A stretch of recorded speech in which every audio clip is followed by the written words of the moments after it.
یہاں بھی آپ کو ہم خبر سے آگاہ کریں گے۔ Army chief general Asim Munir نے اے ایس پی شہر بانو نقوی سے ملاقات کی ہے۔ اسسٹنٹ سپرنٹینڈنٹ آف پولیس سیدہ شہر بانو نقوی کی army chief general Syed Asim Munir نشان حیدر سے جنرل ہیڈ کوارٹر راولپنڈی میں ملاقات۔ آرمی چیف نے اے ایس پی شہر بانو کی ڈیوٹی کے دوران بے لوث لگن اور غیر یقینی صورتحال پر قابو پانے میں پیشہ ورانہ مہارت کا مظاہرہ کرنے پر ان کی تعریف کی۔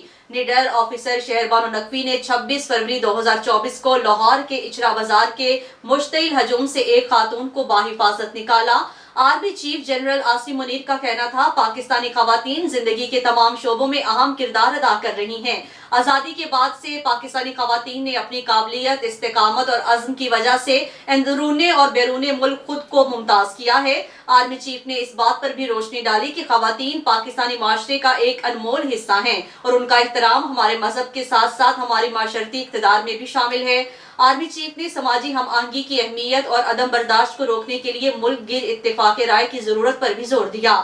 آرمی چیف نے قانون کی حکمرانی پر زور دیتے ہوئے کہا ہے، تحفظات اور شکایات کے حل کے لیے قانونی راستے میسر ہوتے ہوئے قانون کو ہاتھ میں نہ لیا جائے۔ آرمی چیف نے اس بات پر بھی زور دیا کہ بدعت کی بنیاد پر منمانی کارروائیاں معاشرے کی نقطہ نظر کو کمزور کرتی ہیں۔ آرمی چیف نے اسلام کے حسن سلوک اور احسان کے ابدی پیغام پر بھی روشنی ڈالی۔ آرمی چیف نے پاکستان کے شہریوں کے تحفظ کو یقینی بنانے کے لیے قانون نافذ کرنے والے اداروں کی قربانیوں کو بھی سراہا۔